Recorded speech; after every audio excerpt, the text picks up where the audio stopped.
Pleasure to be here. It's a pleasure to see so many people here. Once again, this strange, magical moment when we come together again, or perhaps for the first time. You having come from wherever you came from, me having come from the slopes of the world's largest active volcano, actually, but via Manhattan and Austin last weekend. And the purpose of these things is sort of to check the state of the condensing collective understanding about what is going on in the world, or what might be going on in the world. This, it seems to me, is the subject worth talking about. What is going on? How can you find out what is going on? How do you know when you've found out what's going on? Can one know what is going on? And my involvement with this is no different from your own. A sincere desire to untangle these questions before the yawning grave closes over the enterprise and the entire thing becomes moot.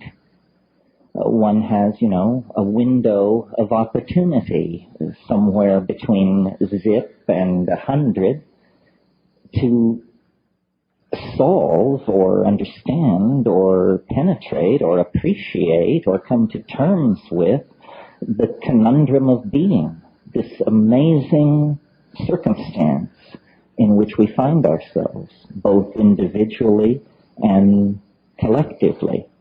Collectively, we find ourselves, somewhere between the slime and the archangels, making our way perilously over the millennia, up the evolutionary ladder toward the Platonic light, or something like that. At least this is the myth of intellectuals of the high-tech industrial democracies evolved over the past 150 years, the triumphant ascent of organic life toward ever greater complexity. Individually, we each find ourselves born into a culture we had no share in designing, but that we will be expected to inhabit, inculcate, and in fact pass on to our own progeny. And so this is our circumstance, I think, individually and collectively, thrown into being, Heidegger said. We didn't ask for it. Here it is. What are we to make of it? And obviously, if you toured the halls of this exhibition, we are to make much of it and money of it. These two principles seem to emerge. That there is much to be said, many ways to slice the pie, and the market economy is a very fertile domain in which to thrash this all out. You can sell your answers, you can trade your answers, you can upgrade your answers, you can subscribe, serialize, retrofit, export, import, and reinvent answers. Ultimately, I wonder how satisfying all this is. And I'm always amused at my own position in this situation. It's a great paean to the tolerance of the New Age that they keep inviting me back. I'm sort of like the crazy uncle, or, you hope for good behavior, but you understand that it's a gamble. Because I'm very ambiguous about much of the methods and ways by which we do our intellectual business and pursue the matter of community and salvation.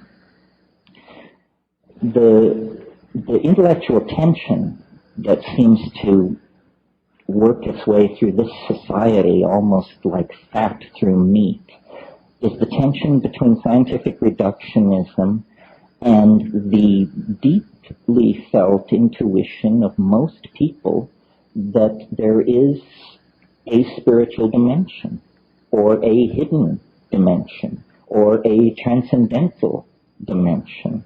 And of course, downloaded into language, it becomes easily ridiculed.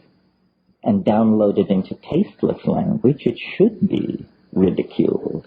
But so when we try to formulate our spiritual intuitions, they are inevitably, I think, tainted by what we bring to it. And I was struck as I moved through the hall, it was almost like an exhibition of language types as much as an exhibition of products or possibilities. What were being sold were closed systems of jargon, which once opted into tended to produce answers in a short loop of possibilities. All closed systems of thought are like this. And to my mind, at what seems to me very elderly age of 50, and I know to some people in the room it does seem very elderly, and to others I seem a pup. But anyway, from this vantage point, it seems to me that all of these ideologies are cartoon-like. They flatten, they simplify, they betray, they amuse, which is also cartoon-like. And in amusing, I think that this is where their health-fulfilling and salutary worth lies. They are intended to provoke a small smile. That smile will lift you a little further up the ladder, the rungs of the ladder of being. So I thought today what I would talk about is some of the conclusions that I've come to out of a life of psychedelic voyaging, living inside this insanely contradictory society, and going through the standard moves: marriage, divorce, children, career, controversy, allies, enemies, attorneys, counselors, consultants, accountants, so forth and so on, the same world you live in. What have well, the first thing I concluded was to try and flee it, which I did a pretty good job of by going to Hawaii, which, believe me, is a private Idaho.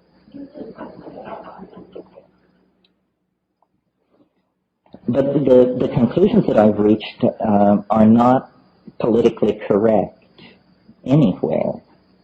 And so I'm very happy to offend everyone, because that seemed to be what I did best, and there's no sign of mellowing at this point. So the conclusion that I reach vis-a-vis the individual and civilization is this: culture is not our friend. Culture is not your friend. It's not my friend. It's a very uncomfortable set of accommodations that have been hammered out over time for the convenience of institutions. A young man gets his first dose of the news that culture is not his friend when told that he's going to be given an air ticket and some training and sent to an exotic country to kill its inhabitants in the name of some political ideal. You have to be fairly dense not to get the message at that point that culture is not your friend. It is using you for its purposes. You would never dream of doing what it now proposes as the only conceivably right and righteous course of action. Well, that's, a black and white, a stark and enormous of what I'm talking about. But I think every day, in thousands of ways, we betray our impulses toward wholeness, toward community, toward freedom, toward the spirit by genuflecting to cultural values that are squirrely or toxic or simply wrong-headed or obsolete. Culture is not your friend. It's an illusion. What kind of an illusion is it?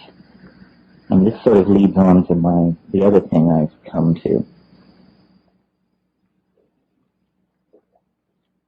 It's a childish illusion, is the kind of illusion it is.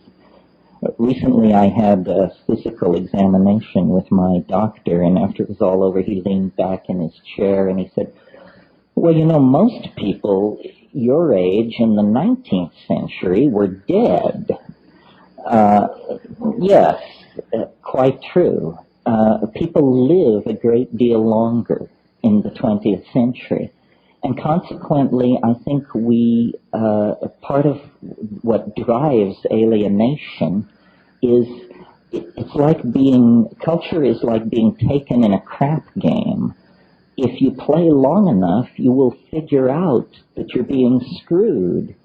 And, of course, if you die shortly into the game, it never enters your mind. We are all, some of you may have seen the little saying that hangs behind bars in Minnesota, if you get too soon old and too late smart. Well, some of us are getting smart earlier and earlier. And what is seen through to then is the fact that culture victimizes, ideology victimizes. These things are all con games. Reality, culturally defined reality, is some kind of an intelligence test. And those who are joining are failing the test. This is very clear to me looking at phenomena like alien abduction and the great enthusiasm for conspiracy theory that now seems to attend so much modern thinking. Again, these are epistemological cartoons where low production values made acceptable through tolerance of TV is allowing people to accept material into their own story, which should actually end up on the cutting room floor. Nothing is what it appears to be. Surely you've noticed that. That's A, right? A is nothing is what it appears to be. Well, therefore, complex, difficult, tricky, and mercurial things are even less likely to be what they claim to be than other forms of reality. So, confronted with the endless whispered rumors and doctored photographs and breathless testimony from the denizens of trailer courts and so forth and so on, what is one to make of all that? Well, I think the message is return to basics.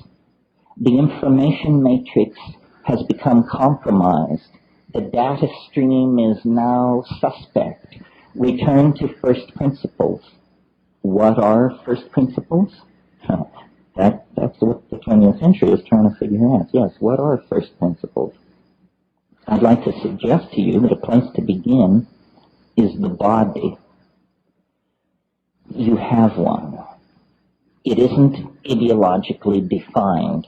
It can be ideologically defined. In Catholic school, the nuns used to tell us we should dress in darkness so we wouldn't be an occasion of sin to ourselves. That's an example of the body becoming ideologically defined. But it precedes culture. Culture has to deal with the fact that your eyes are on the front of your face and your anal pore is located near your genitals. Culture would probably rather have it some other way. It would be so convenient, but hey, it's a given. I'm so happy our rumps don't swell in estrus the way some of the other primates do. Can you imagine Giorgio Armani trying to create a line of fashion that comes to term with that? But I digress. So the body is a pre-cultural given. And coming with the body is this amazing thing which everyone wants to give away, throw away, get away from, called the felt moment of immediate experience. The felt moment of immediate experience. This is you, now, here, in your body, with the cheeseburger slowly dissolving, the cup of coffee, the caffeine, the bladder, all of these things, collisions, concrescences, the crossing of trajectories of mental process, digestive process, metabolism, intent, income, emotional state, the felt presence of immediate experience, lodged in the body-mind system in the moment. That's who you are. That's what they can't take away from you. Whether they drag you away to prison, beat you, drug you, whatever they do to you, you will still have some kind of felt presence of experience until you drift into the darkness of non-entity. So there then, one can begin to build outward from that core and say, aha, so the stuff of understanding is not information passed by culturally validated coding systems among the primates at high chatter rate. In other words, the truth is not in the public space or the historical space. The truth is in the felt space of the body in the moment. Well, so some great religions have gotten this far. And they, whatever they are, and there are many of them, come at last to advocate something called meditation, which has many guises and travels under many names and methods. But what it primarily is attention to attention. And what it primarily reveals in the ordinary metabolism is frankly, bloody little. Good meditators will tell you how incredibly boring it is.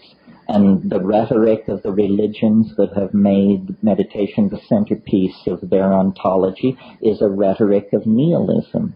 I mean, this is, I should have said nihilism, because this is sort of the dirty little secret of Buddhist ontology. It isn't the cheerful new Buddhism being exported from California. It's the old-style Nagarjunian Buddhism that says, it is an emptiness within an emptiness, after an emptiness, before an emptiness.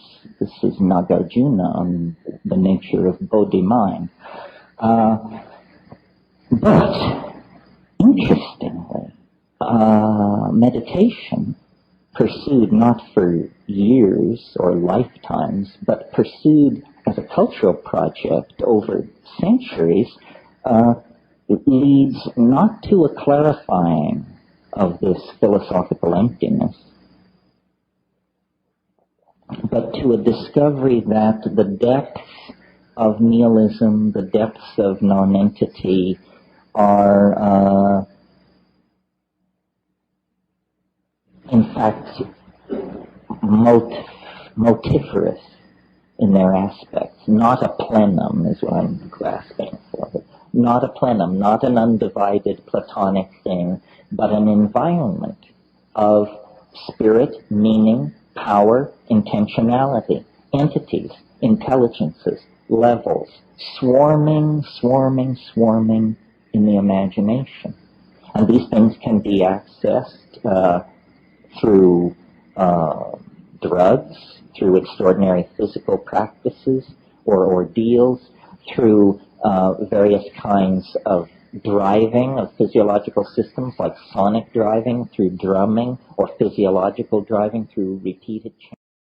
And the ordinary boundaries of culture and of body dissolve into a much larger realm, the imagination. And it is this imagination that I think is the place to put our attention. The imagination is a dimension of non-local information. Quantum physics is now moving towards securing the idea that in some kind of a mathematical superspace, all particles in the universe maintain a kind of super state of connectivity called Bell's non-local connectivity. What this means to me is that the imagination is literally another dimension, a dimension that is non-local. Now, the mind, the animal mind, the human mind, the Paleolithic mind, evolved as a master coordinator of sensory data coming into the body from the senses about the level of threat and danger in immediate three-dimensional space. That's the mind's evolutionary function, to preserve the body, to preserve the genetic stream of unfolding by detecting and avoiding threat. And so our minds have evolved in the same way that water takes the shape of its container. Our minds have evolved to take the shape of three-dimensional space and time under cultural and environmental pressure. Well, we've paid a huge price for this. It probably also has ensured that we're here this afternoon to discuss it. But it's been a long time since the instantaneous reflex to bash the brains out of anything moving near you that's unfamiliar has served us well. You know, I mean, that got old 12,000 years ago. The entire enterprise of civilization has been about something else.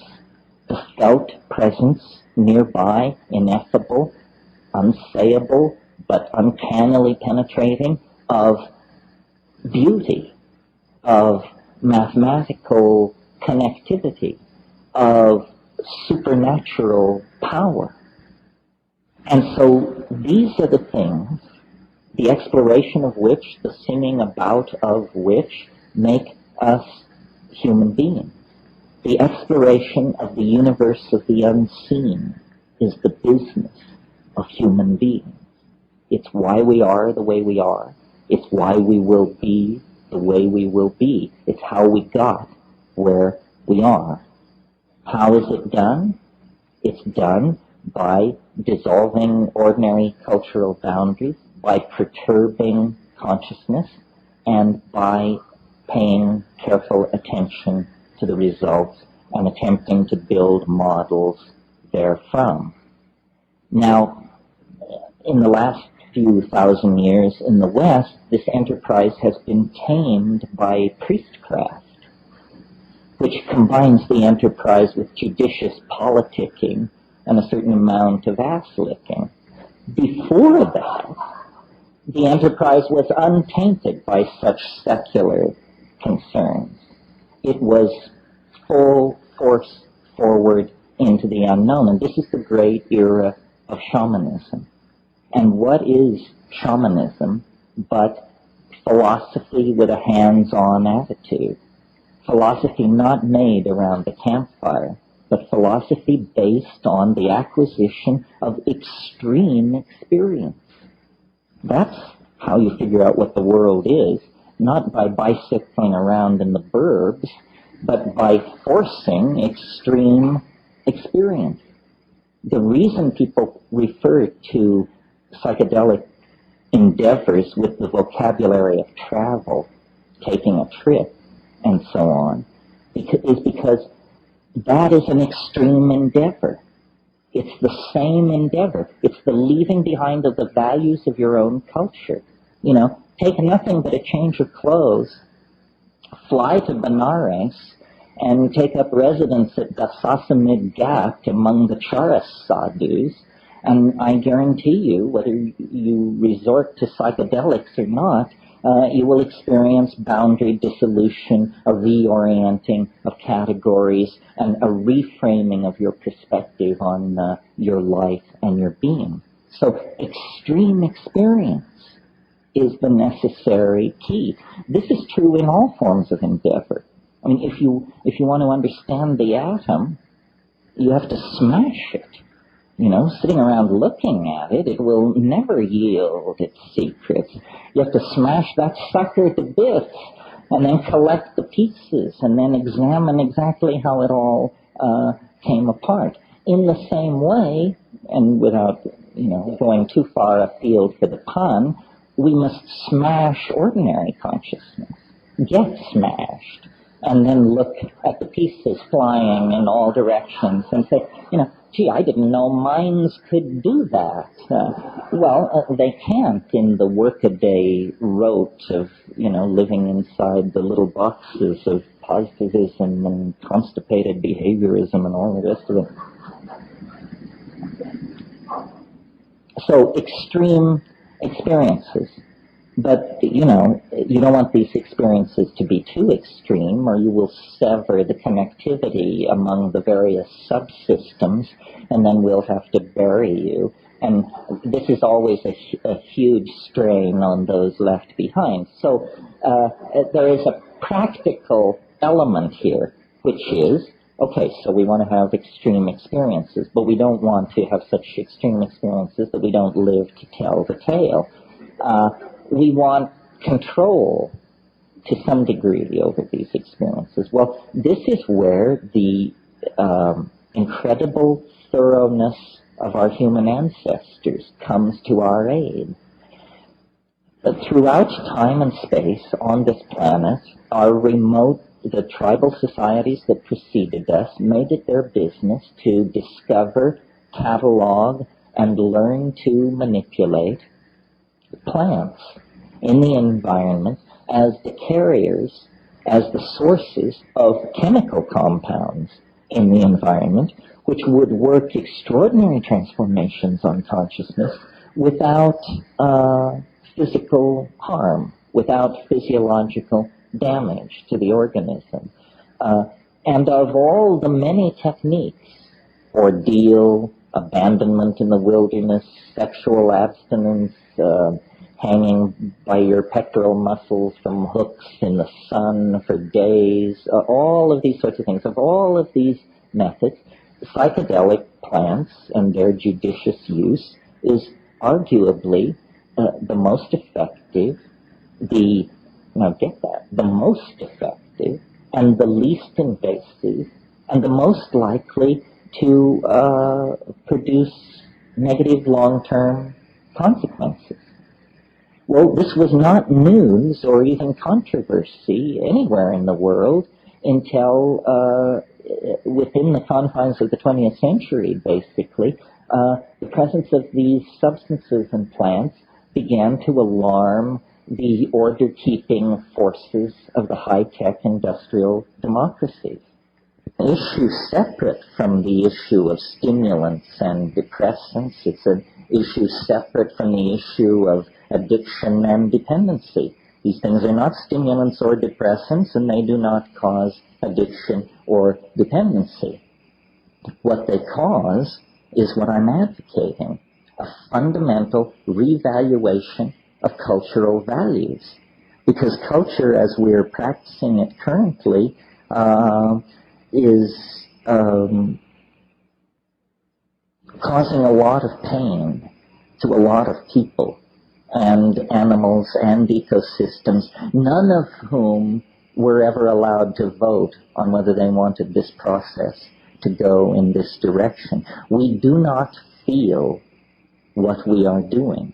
Remember, I spoke about the primacy of the felt moment of experience. If we could feel what we are doing, we would stop doing it.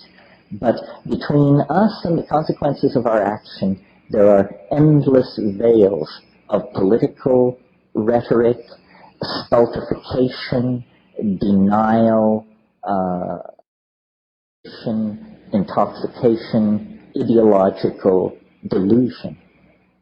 Now, normally, I think a rap like this tends to, if you have to pigeonhole it, to come down on the side of pessimism. But I am not pessimistic. I see everything as though it were integrated and connected, and there is an unfolding and a plottedness about our situation. It's not for nothing that at the very pinnacle of the age of faith in the machine and science and male dominance and projection of strategic weaponry and so forth and so on, that there should come from the gentler societies of the world, from the rainforests and high deserts of the world, the news of these plants.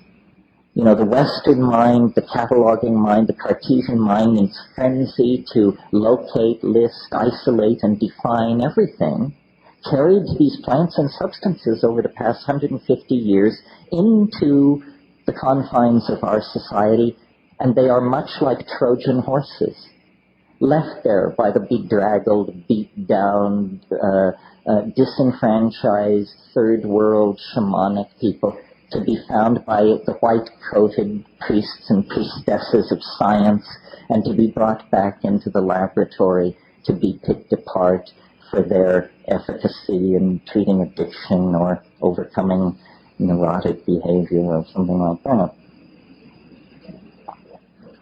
But of course, the neurotic behavior that they impact upon is neurotic behavior so wide, so deep, so revered that it is in fact cultural values themselves. You see, what is happening, I think, is it's really bigger than psychedelics. It's bigger than human evolution. We are not making the waves in this ocean. We are corks riding the waves of the ocean. But we are privileged by perhaps chance alone to occupy a unique moment in the history of the universe. A moment when the universe goes through some kind of self-transforming, evolutionary, inflationary expansion. That's what's happening. I mean, it's been happening for a long time. It depends on where you pull back to get your perspective. One could say, looking at the universe in general, that this planet has been favored from the very beginning. That by 1 billion years ago, the discerning could tell that this was a planet going places. But certainly, by 500 million years ago, it was clear that this was a planet going places. One complex animal life form gave way to another. Catastrophes, yes, but never catastrophes so total that the enterprise was wiped out. We know that 65 million years ago, a catastrophe, an asteroid, a planetesimal impact occurred on this planet. Nothing larger than a chicken walked away from that on this planet. A bad day, you say. But were it not for that bad day, we would still be the egg-eating shrews at the edge of the reptilian garden party. These marvelous flowering plants chock full of psychedelic alkaloids, none of them would have existed. The flowering plants and the higher mammals all arose in the wake of this planet-scouring catastrophe. So, you see, there is built-in to the larger systems of nature an enormous, what my mentor Eric Jansch used to call metastability. They are metastable. They are not easily deflected. an event as large as a planetesimal impact basically only resets the evolutionary clock by a few million years, and then in almost overleaping itself to make up for lost time, out of all of that catastrophe come primates, animals of such complexity and coordinated sensoria that they are wonders to behold, and from them, and quickly, then come abilities never before seen in the world of organic organization. Freely commandable languages, spoken languages, symbolic activity for the first time. Well, at that point, even the academics believe human language is less than 40,000 years old. That means it's as artificial as the dirigible or the hypodermic needle. It's an invention of some sort within the confines of human history, or at the beginning of human history. Recall, in South Africa, we have fire pits and stone tools 2 million years old. Those are not Homo sapien tools, but they're the tools of Homo habilis, the preceding ancestor in the human line. My point is, we are caught up in a process of unfolding complexification that has now lodged in our species. We are its source at this point. At one point, its source was the geology of the planet. At a later point, closer to us in time, its source was all biological diversity. But as the novelty has increased, the domain of its expression has narrowed, and it is now confined largely to the human species. Oh yes, the rest of nature continues the slow unfolding of continental drift and gene mutation and transfer and so forth. But these things have now receded into the background as the human adventure takes center stage. So it's almost as though, in fact, this is what I believe, that we are not pushed from behind by the causal unfolding of historical necessity, but that we are in the grip of an attractor of some sort, which lies ahead of us in time. And so we are not, as it were, following what the statisticians call a random walk across the temporal landscape. In fact, the temporal landscape is a canyon with incredibly steep walls, and we are only free to move within very narrow confines as the grip, almost the morphogenetic intensity of the attractor at the end of time increases its penetration and its hold over our imaginations, our city plans, our technologies, our religious ontologies, our medical strategies, so forth and so on. Something is revealing itself to us through us.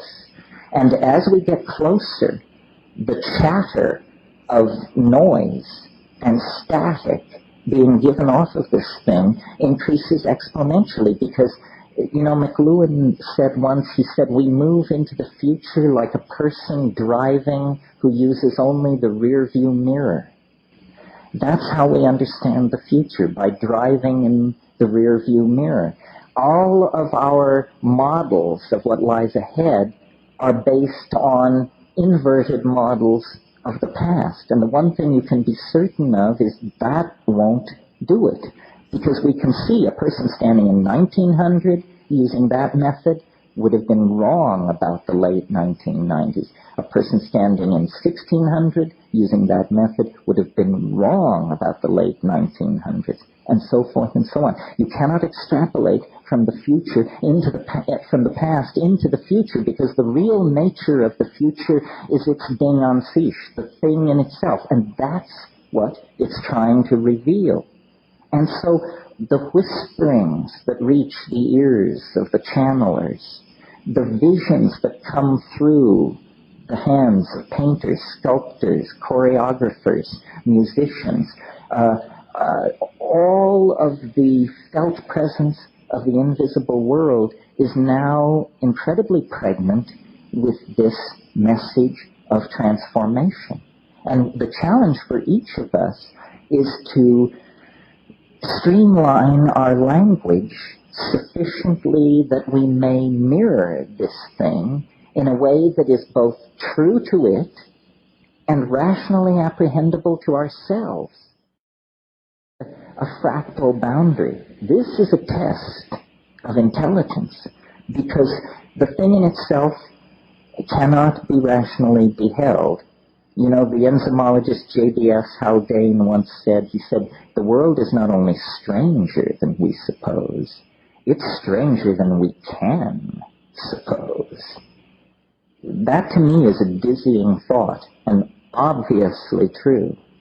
So what we want is a model true to the stranger than we can suppose, but not so alien that there is no emotional or spiritual support in it for the enterprise of being human. How do we do that? How do we inculcate the unspeakable mystery of the transcendental object at the end of time with the mundane nexus of real occasions that happens to be our own existence?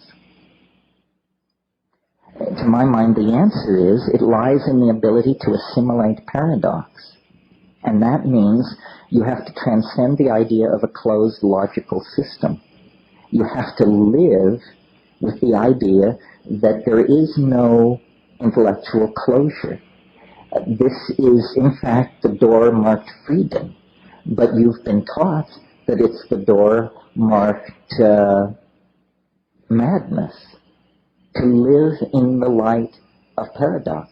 Things cannot be, we are taught, both A and B simultaneously. This is Aristotelian logic. A is A.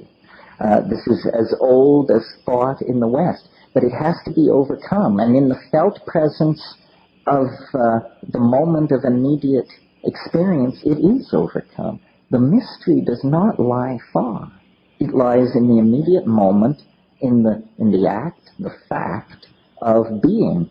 The only time we really confront this is in the psychedelic experience or other moments of extreme epiphany.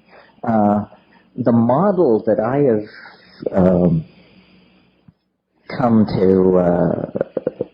wrap around all of this, because I think it's simple and straightforward and it leaves plenty of room for people to add their own filigree, is a dimensional model. God forbid a mathematical model. But it works something like this. I mentioned earlier that our senses have evolved as a threat detection device and have sort of crunched us down into three-dimensional space. The shaman, wherever and whenever he or she does their shamanizing, the shaman is a person who is able to transcend the dimensional confines of cultural existence. They know more than the people they serve. The people they serve are like children within the game of culture. Only the shaman knows that culture is a game. Everyone else takes it seriously. That's how he can do his magic. I was recently in Australia, and of course Aboriginal culture and shamanism is a topic of great interest down there.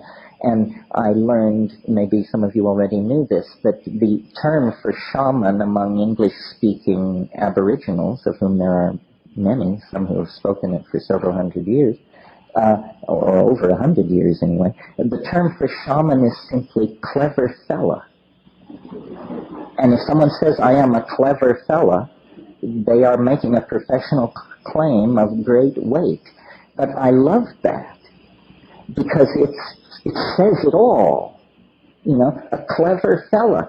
When I was in the Amazon in my exploring days, we would go up these rivers to these bare-assed folks and to spend time with them.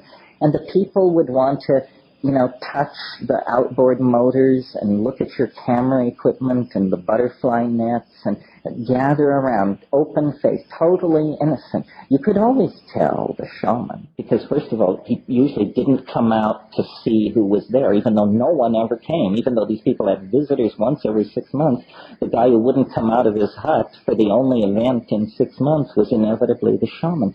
And when you met him, he wasn't interested in your Velcro or your break-apart, glow-in-the-dark little trinkets or any of the rest of it. He was looking straight at you through the eyes outside the culture, saying, what kind of a person are you?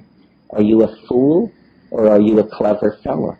What is your measure? How much of the situation do you understand? How many levels are you simultaneously aware of at this moment? And, looking into the eyes of that sort of person, you either grow or turn away. You have not much choice. So what's happening with the shaman, I think, is he's a hands-on mathematician, a hands-on non-Euclidean geometer. The shaman enters into the quote-unquote chaos of the psychedelic experience and sees that it is not chaos. It is hyperspace. And in it, the adumbrations of the trees of possibility can be followed. One can see who stole the eggs. One can see who cuckolded the chief's nephew. One can see who will die and who will live. One can see how the weather is going to change, and one can know where the game went. And this is not magic, not in that world. It's impossible in three-dimensional space and time. But in fourth-dimensional space and time, it not only is possible, it's inevitable and unavoidable. It's a different kind of way of being with the information.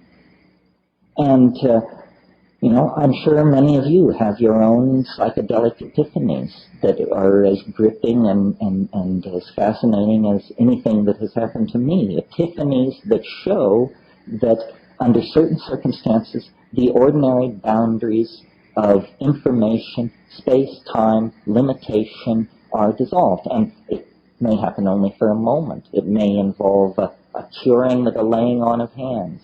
It may involve a sudden insight into a set of complex relationships. It may involve a sudden unexpected certitude about how a certain event went down that when checked upon turns out to be true.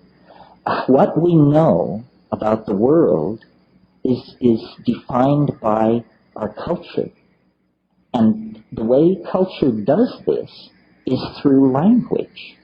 You can't know or perceive or appreciate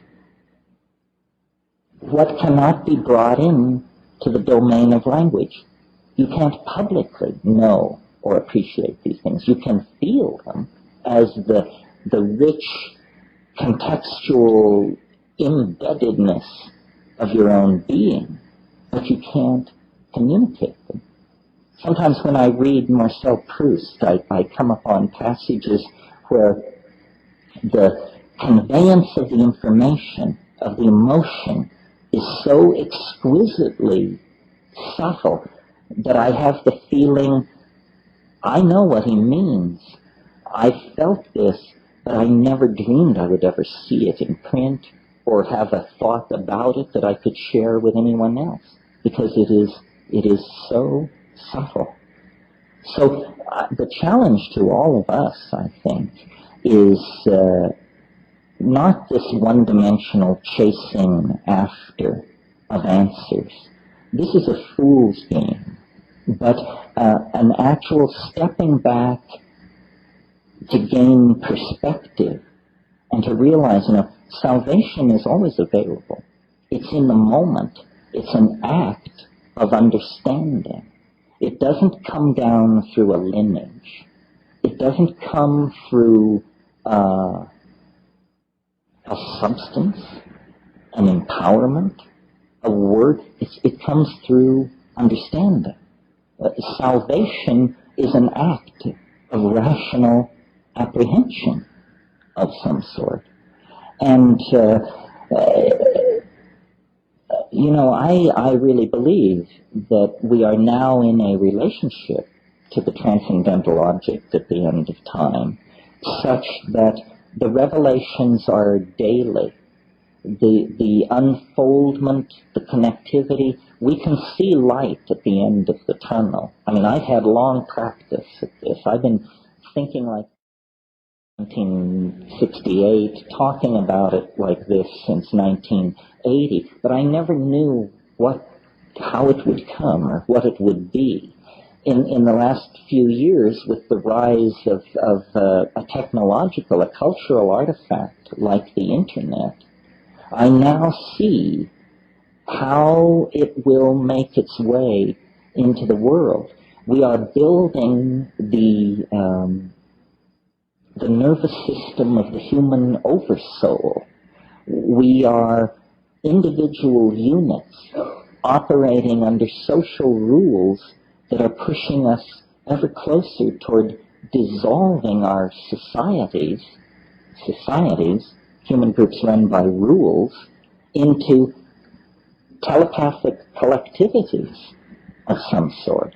And the chaos of the internet is chaos only to the constipated order freaks of the Hobbesian sociological machine. It makes them uncomfortable because they can't find the head, they can't find the hierarchy. But it's head and hierarchy that have distorted and made human institutions so abrasive and uncomfortable for the people who inhabit them.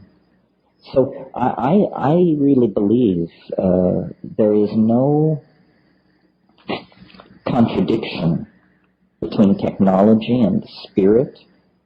There is no contradiction between the search for intellectual integration and understanding and the psychedelic experience. There is no contradiction between ultra-advanced hyperspatial cyberculture and Paleolithic archaic culture. We have come to the end of our sojourn in matter. We have come to the end of our separateness. This is all very scary. None of us know what it means, but the forces that have been called into being are now beyond the control of any institution or any strategic planning committee or any banking committee. These things have a life of their own. There is a morphological unfoldment occurring on this planet. It is bringing forth some entirely new order of being. We are a privileged part of this. Individually, our hope is to understand and participate in the epiphany. There is no blame. Nothing is off-kilter or wrong or unnatural or artificial. No principle has been betrayed. This is how it is supposed to be.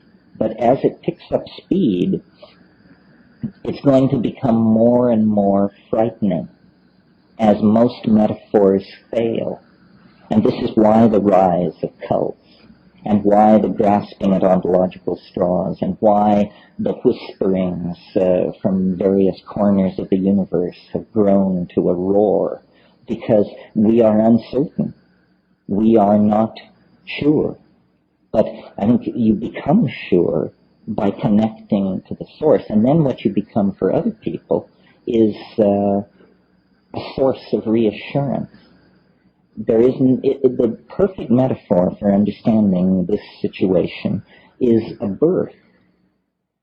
If you had never seen a birth, and you were rushing about your daily business and suddenly came around a corner and this was happening, as, for example, could happen to you in India or in Africa somewhere, and here you confronted human birth, if you had not been prepared for that moment, you would have a real emotional thing on your hands. It looks like a medical emergency.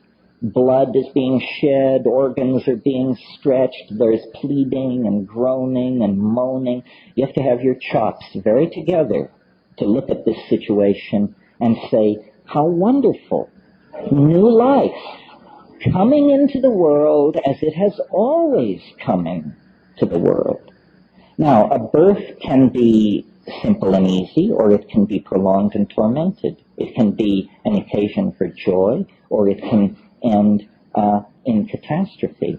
The key is preparation, understanding, awareness, and a desire to meet the experience in all of its fullness. The birth is coming. The birth is coming. And what it does to the social systems we've put in place, the groaning ecologies that are taking the weight of our billions, what it does to the atmosphere, what it does to the economies upon which you and I depend, this all depends on how educated and enlightened each one of us can make ourselves as the thing moves toward completion. And it's no time for foolishness, and it's no time for rumor mongering, and it's no time for throwing away your epistemological razors and indulging in the spreading of unlikelihoods. It's time to actually pull together. The plants are the pipeline into the Gaian intention.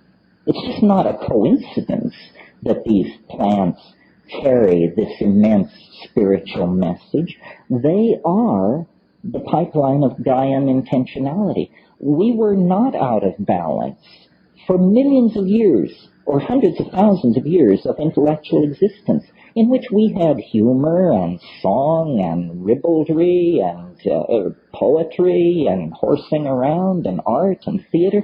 We were not out of balance because our religion involved the dissolving of our cultural values once a week or once a month back into the mysterious mama matrix of primordial being.